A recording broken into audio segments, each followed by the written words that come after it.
This is the story of the saga of my 2017 Harley-Davidson Iron 883.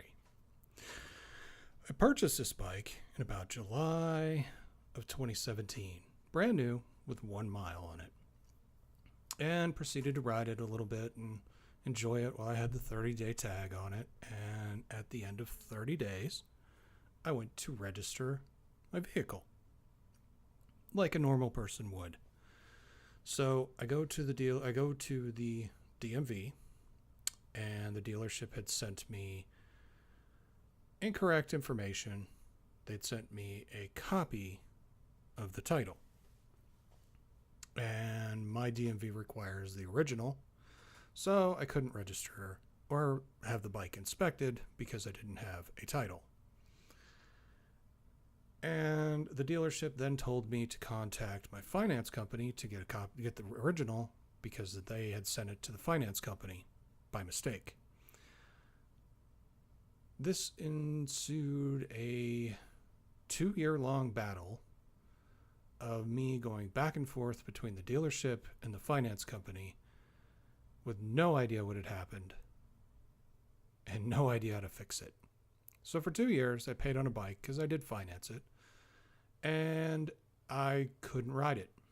It sat in my driveway.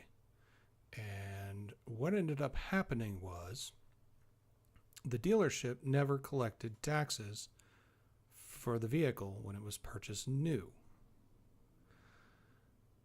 And even though I was prepared to pay those taxes, I could not get a title to pay the taxes to the state.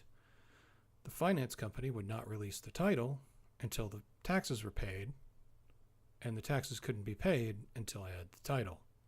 So I had the ultimate almost $10,000 catch-22. It eventually got resolved, and I'll go into that in detail in another video. But I did want to make a quick video to explain the saga of what I went through with my motorcycle. I purchased this from Queen City Harley-Davidson, and I'll put a picture of them with their address up there. And they did eventually fix it, so I don't want to sound like I'm being too harsh, but I think it took a little longer than it should have for them to do something about it. And I think it took a lot more of my effort than it should have to make this happen. But I really can't say that there's anything more frustrating than paying on a vehicle that you can't drive and having to retain insurance on it for a period of about 2 years and have no resolution whatsoever to your problem. Anyway, that is the saga of my 2017 Iron 883. Sounds kind of short now that I've actually said it, but it was a very frustrating 2 years, let me tell you. So it would be probably the last time I purchased a motorcycle in the state of Ohio from a dealer who doesn't understand how my state's taxes work. And I've bought bikes from Michigan, many bikes from Michigan actually, and brought them back here. I bought many bikes from other areas and brought them back here and never had a problem. The state that's next to mine seems to have massive problems with getting this taken care of.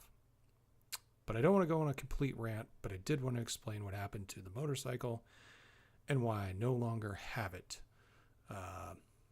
The next video I'm going to make is probably going to be what my goals and aims are for this channel. And then I'm going to introduce you to some of the things that I do have and some of the things that I will be doing over the next year. Anyway, I'm going to keep this short, try to keep it under 5 minutes. And sorry for the flashy little title coming in at the beginning. I wanted to try out some editing tricks and see how they work, and work on a little bit of improvement on my editing department, because my other channel I don't have to edit as much, so I don't get as much practice. This one I'll probably be doing more editing, so this will allow me more opportunity to do things in a little more fancy way, in a little different way, but that's for another video. I'll see you guys later. Thanks for listening to me ramble. If you've ever been in a situation like mine where a dealer totally screwed you over, post it in the comments down below. I'm really interested in hearing about other people's problems too, and it's a good place for us to air our frustrations. I will talk to you guys later. See ya.